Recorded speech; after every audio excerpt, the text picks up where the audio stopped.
बहनों और भाइयों, भारत के बारे में 5000 वर्ष पहले हमारे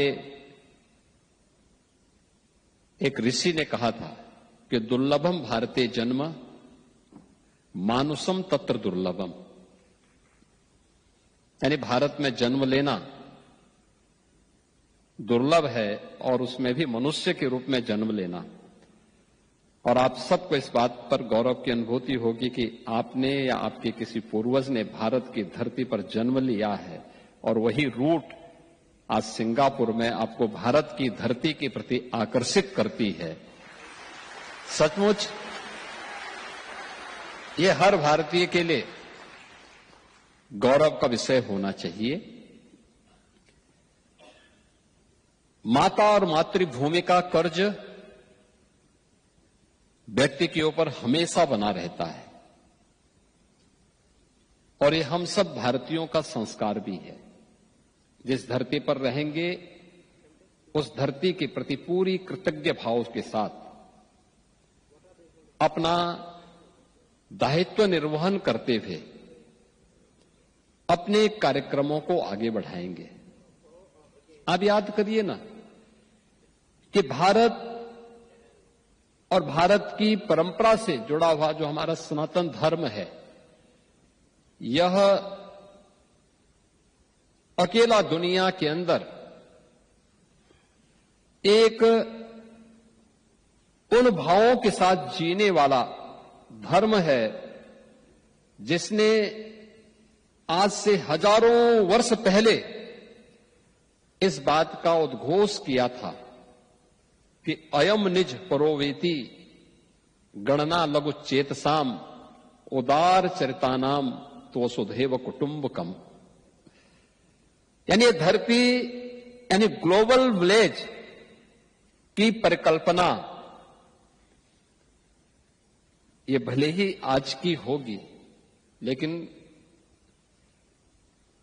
पूरी दुनिया एक परिवार है और परिवार के रूप में, जैसे एक परिवार में अलग अलग उम्र के सदस्य होते हैं, अलग अलग समुदाय से आने वाले सदस्य भी होते हैं, अलग अलग इनकम भी उनकी होती है, लेकिन भेदभाव किसी के साथ नहीं होता। सब मिलकर के उस परिवार का संचालन करते हैं और यह भाव भारतीय का रहा है, हर भारतवासी का रहा है। और भारत उसी दिशा से दुनिया के अंदर आज भी दुनिया के प्रति वही भाव रखता है, जिसके बारे में हमारे यशस्वी प्रधानमंत्री जी कहते हैं, सबका साथ सबका विकास। विकास कोई समुदाय तब करता है जब सामूहिकता का भाव होता है, उस धरती के प्रति हमारे मन में एक कृतज्ञता का भाव होता है। हर एक व्यक्ति का कुछ न कुछ योगदान तो होता है और उसी भाव को हम सब मिलकर के कर रहे हैं। आज हम सबको इस बात पर गौरव की अनुभूति होती है कि नया भारत आज दुनिया के अंदर अपनी ताकत दिखा रहा है। नए भारत पर हर भारतवासी को गौरव की अनुभूति होनी चाहिए और वो नया भारत जो बहुत शीघ्र दुनिया की तीसरी बड़ी अर्थव्यवस्था के रूप में अपने आप को स्थापित करेगा। प्रधानमंत्री मोदी जी के विजनरी लीडरशिप में भारत आज दुनिया की तीसरी बड़ी अर्थव्यवस्था के रूप में स्थापित हो रहा है, वर्ल्ड क्लास इंफ्रास्ट्रक्चर के साथ। आज भारत ने प्रत्येक क्षेत्र में एक नई ऊंचाइयां प्राप्त की है। कोई सोच सकता है आज से पहले 11 वर्ष पहले कोई भारत के बारे में सोचता था कि क्या भारत डिजिटल इंडिया की बात करेगा? क्या भारत स्टार्टअप इकोसिस्टम के बारे में कोई चर्चा को आगे बढ़ाएगा? क्या भारत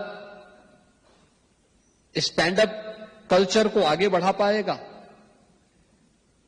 लेकिन आज ये भारत के अंदर न केवल है बल्कि भारत ने उसको करके दिखाया भी है।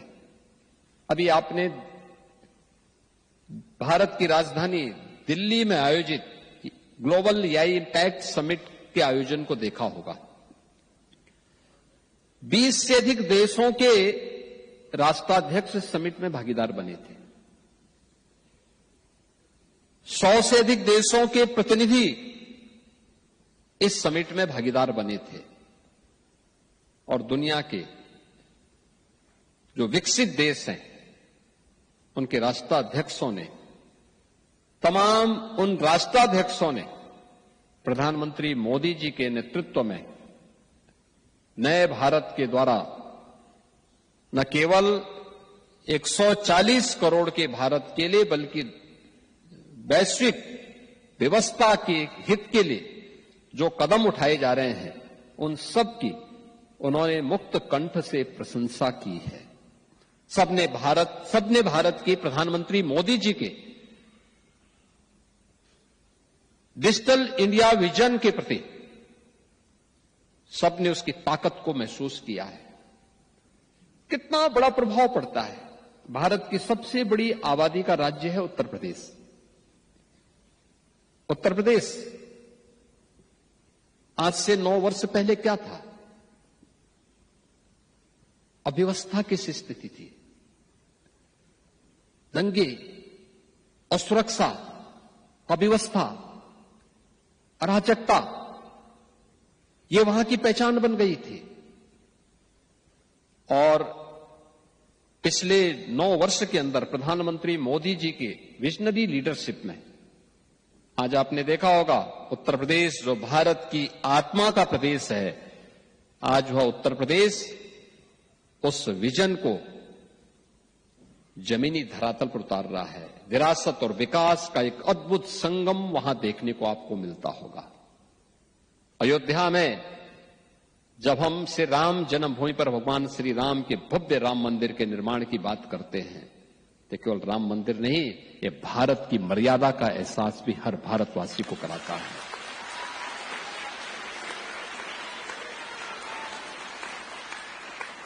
जब हम काशी में काशी विश्वनाथ धाम की बात करते हैं तो काशी विश्वनाथ धाम ये केवल अपनी विरासत को पुनर्स्थापना करने का ही कार्य नहीं, बल्कि काशी में काशी विश्वनाथ धाम भारत की शाश्वत चेतना का जीवंत उदाहरण प्रस्तुत करता है। जब हम मथुरा वृंदावन की बात करते हैं तो मथुरा वृंदावन कृष्ण की लीला का ही माध्यम नहीं, भारत की भक्ति का प्रतीक भी बनता है। दुनिया के अंदर भक्ति कैसे होती है उसका भाव देखना है तो मथुरा वृंदावन की भूमि उसका प्रतीक बनती हुई दिखाई देती है।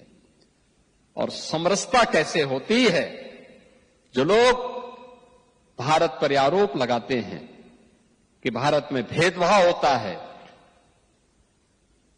लोग आपस में बटे हुए हैं, उन्हें भारत में प्रयागराज की धरती में समरसता के दर्शन करने चाहिए। जब महाकुंभ में 66 करोड़ श्रद्धालु एक साथ एक संगम में आस्था की डुबकी लगाते हैं, न कोई छोटा है, न कोई बड़ा, न बुजुर्ग है, न जवान, सभी लोग मिलकर के हर हर गंगे का आह्वान करते हुए सर्दी की प्रवाह के बगैर जब टेम्परेचर माइनस में जाता है तो वह गंगा यमुना के बर्फीले उस गंगा जल में आस्था की डुबकी लगा करके अपनी आस्था के माध्यम से एक भारत श्रेष्ठ भारत की परिकल्पना को साकार करता हुआ दिखाई देता है।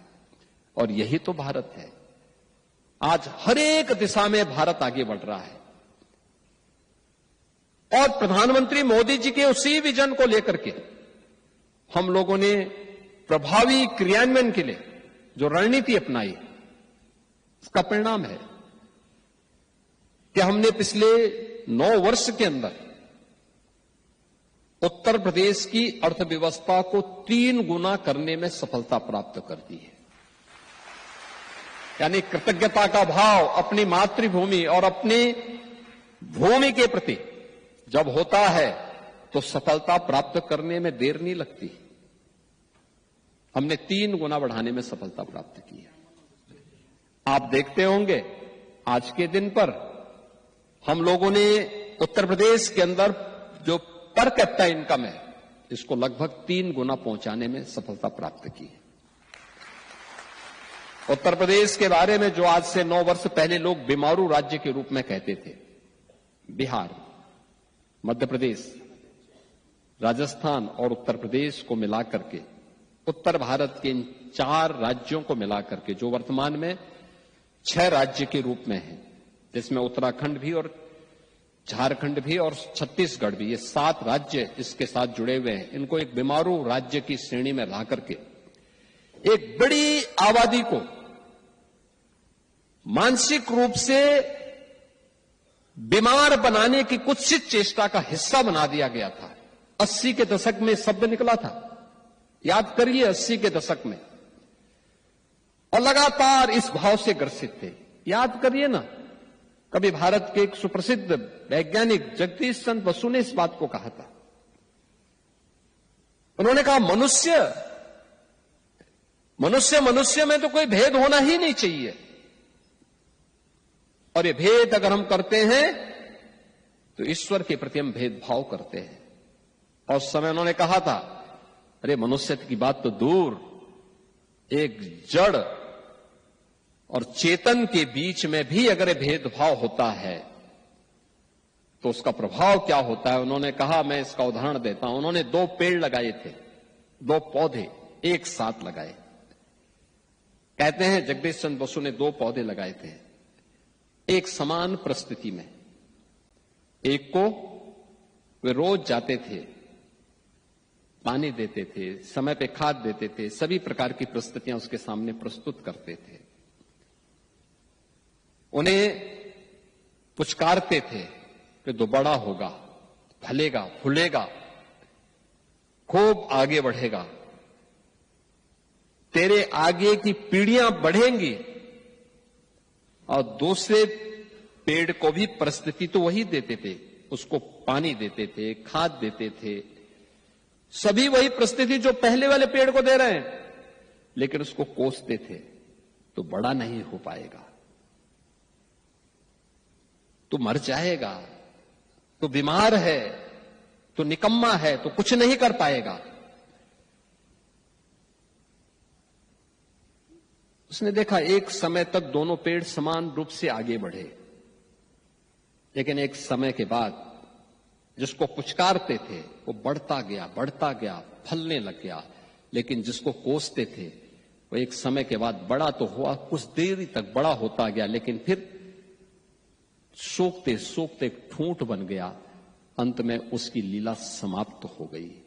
और यही अगर एक पेड़ के साथ हो सकता है तो जीव और उसमें भी मनुष्य के साथ जब भेदभाव होगा तो उसकी स्थिति भी यही होती है। हम सबको इस बारे में ध्यान रखना होगा कि भारत कभी भी इन बातों को प्रोत्साहित नहीं करता है, कभी नहीं करता है। और अगर आपको देखना हो, हमारे पर्व और त्योहार उस बात के उदाहरण हैं जहां पे एक समरसता हम सब के बीच में दिखती है। और पर्व त्योहार के पीछे की मान्यता भी यही है, सब एक साथ मिलकर के, एक छत के नीचे मिलकर के उस आयोजन में सहभागी बने। उसके पीछे का उद्देश्य भी यही होता है। आज भारत गर्व के साथ कहता है कि भारत अब एक भारत भी है और श्रेष्ठ भारत की भी अपनी यात्रा को लेकर के आगे बढ़ रहा है। और एक भारत श्रेष्ठ भारत की इस नई यात्रा के साथ हर एक भारतीय को जुड़ना चाहिए, हर प्रवासी भारतीय को जुड़ना चाहिए। हमारा दायित्व है, जिस धरती पर रहते हैं उस धरती के प्रति अपने कर्तव्यों का निर्वहन भी ईमानदारी पूर्वक करें। कोई हम पर उंगली न उठाए, हमें शक की निगाहों से न देखे, लेकिन साथ ही साथ जिस मातृभूमि के साथ हमारी पूर्वजों का संबंध है उसके प्रति भी अपने कर्तव्यों का निर्वहन करने के लिए सदैव डट करके हम कार्य करेंगे तो सचमुच एक नई प्रेरणा प्राप्त होगी। अभी मैं यहां पे इंडिया ग्लोबल स्कूल के इस कैंपस में जब आया, और मैं सचमुच अतुल जी आपको और अपने हाई कमिश्नर महोदय को इस बात के लिए धन्यवाद दूंगा। भारत की शास्त्रीय विधा को यहां पर इन बच्चों ने कितने सुंदर ढंग से, कितना सुंदर प्रस्तुति गणपति वंदना के माध्यम से यहां पे प्रस्तुत की। आज जब ये घोड़ लग रही है पाश्चात्य कल्चर को अपनाने की, अपने भाव को भूलने की, अपनी मातृभूमि से, अपनी मातृभाषा से, अपनी सांस्कृतिक मूल्यों से विरत होने की, अपने आध्यात्मिक मूल्यों से विरत होने की, उन स्थितियों में यहां पर इतनी दूर भारत से हजारों किलोमीटर दूर सिंगापुर में रह करके भारतीय समुदाय अपने मूल्यों के साथ, अपने आध्यात्मिक और सांस्कृतिक मूल्यों को जीवंत बनाए रखते हुए उन्हें मजबूती के साथ आगे बढ़ाने का काम कर रहा है। और इंडिया ग्लोबल स्कूल की जो चेन है मजबूती के साथ आगे बढ़ रही है। अब अतुल जी लखनऊ में भी अपना इन्वेस्टमेंट करना चाह रहे हैं।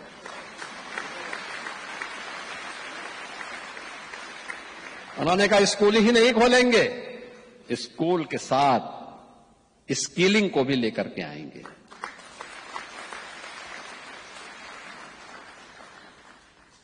और उस स्किलिंग का एक नया सेंटर, नई सोच के अनुरूप।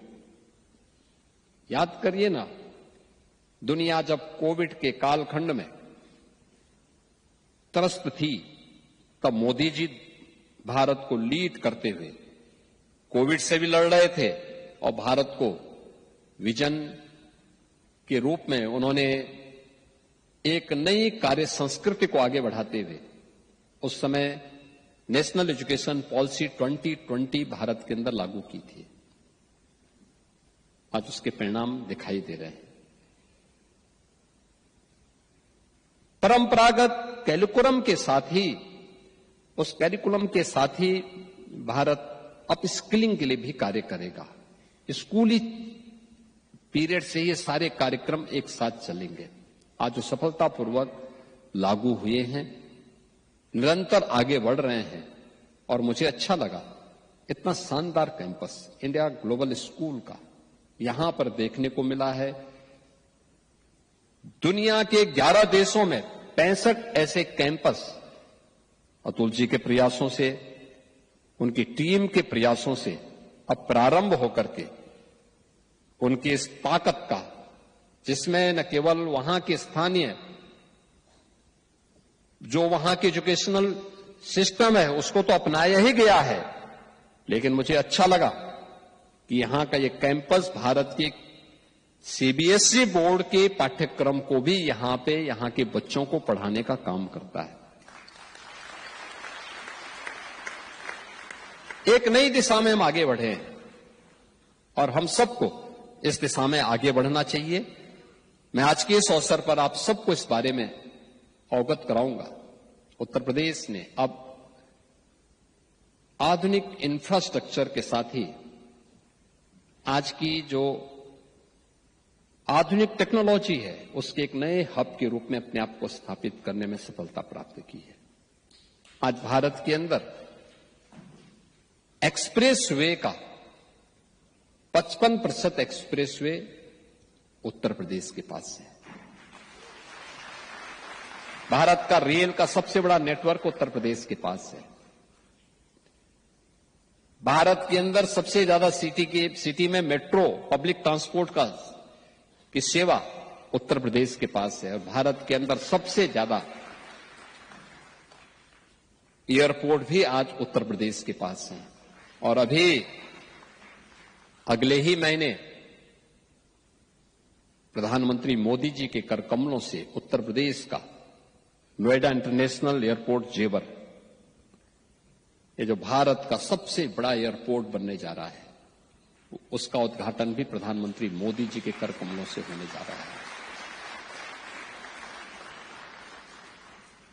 यह न केवल पैसेंजर के लिए बल्कि कार्गो के भी सबसे बड़े केंद्र के रूप में उभरेगा। बहुत बड़ा सेंटर बन रहा है, उसको हम आगे बढ़ा रहे हैं। भारत के मोबाइल फोन के 55% मैन्युफैक्चरिंग उत्तर प्रदेश के अंदर हो रही है आज के दिन पे। और इलेक्ट्रॉनिक कंपोनेंट का 60% मैन्युफैक्चरिंग यूपी के अंदर हो रहा है। अब वो दंगों वाला यूपी नहीं है। अब उत्तर प्रदेश के अंदर न कर्फ्यू है न दंगा है, अब यूपी में सब चंगा है।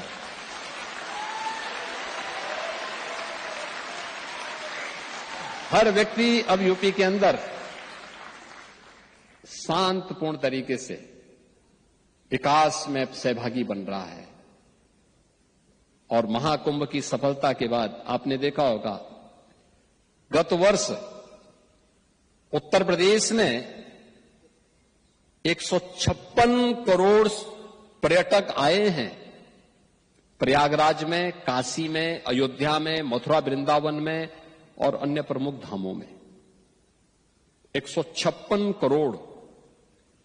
आप देखो ना, दुनिया के अंदर 156 करोड़ की आबादी तो किसी की नहीं, किसी देश की नहीं, अकेले किसी देश की नहीं है। लेकिन भारत के अंदर इतने पर्यटक आ गए और इस संख्या लगातार बढ़ती जा रही है। अयोध्या अब आएंगे ना, तो अयोध्या आकर के जो लोग 5 वर्ष पहले भी आया होगा, आज अयोध्या को पहचान नहीं पाएगा। आज आएगा तो उसको लगेगा कि ये त्रेता युग की भगवान राम के समय की अयोध्या आ गई है।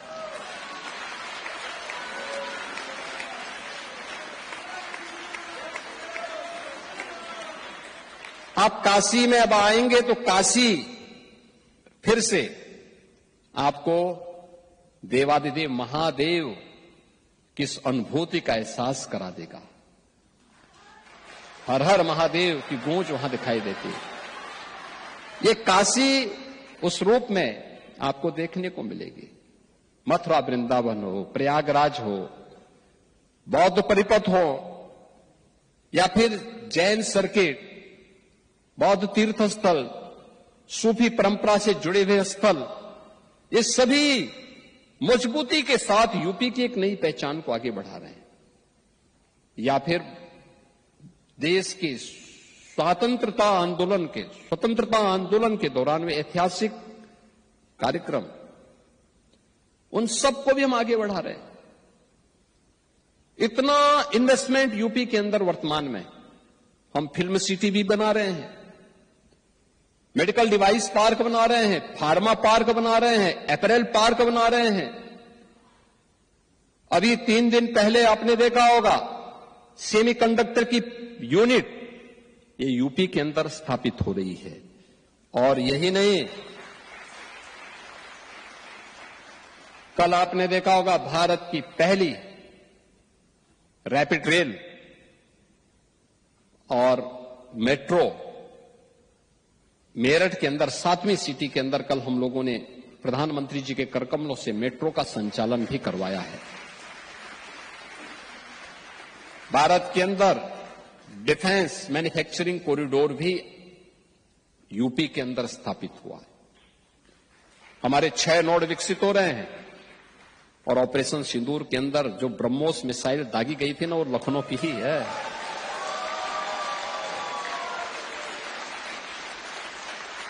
कैसे सटीक निशाना था उसका, अच्छे को कंपा दिया था। और वह भी लखनऊ के अंदर, अब वह मिसाइल लखनऊ में बन रही है। भारत डायनेमिक्स का सेंटर, यह भी उत्तर प्रदेश के अंदर, और भी ढेर सारा इन्वेस्टमेंट हर एक सेक्टर में वहां से देखने को मिल रहा है। मैं आप सबको आमंत्रित करूंगा उत्तर प्रदेश में इन्वेस्टमेंट के लिए, उत्तर प्रदेश में पर्यटन के लिए, उत्तर प्रदेश के अंदर किसी भी अन्य सेक्टर के प्रति, जिस भी फील्ड में, चाहे वह सर्विस सेक्टर हो या फिर किसी भी अन्य इन्वेस्टमेंट की दिशा से किसी भी अभियान के साथ आप जुड़ना चाहेंगे। 34 से अधिक सेक्टोरल पॉलिसीज यूपी ने वर्तमान में हमारी कार्यरत हैं। 75,000 एकड़ का लैंड बैंक यूपी के पास है। बड़े हम लोगों के पास क्लस्टर लैंड के अलग अलग स्थलों पर हम लोगों ने तैयार करके रखे हुए हैं। और वहां पर विद्युत की अनवरत सप्लाई करने के साथ ही सुरक्षा का बेहतर माहौल भी है। किसी प्रकार का कोई भय नहीं। हां, 9 वर्ष पहले बेटी स्कूल जाने में डरती थी। अब तो उत्तर प्रदेश में नाइट शिफ्ट में भी महिलाएं काम कर रही हैं, ऑफिस में भी और उद्योग में भी।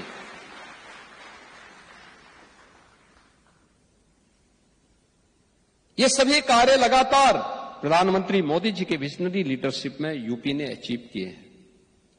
और इसीलिए मुझे अवसर मिला तो यद्यपि आज सुबह ही हम 6 बजे पहुंचे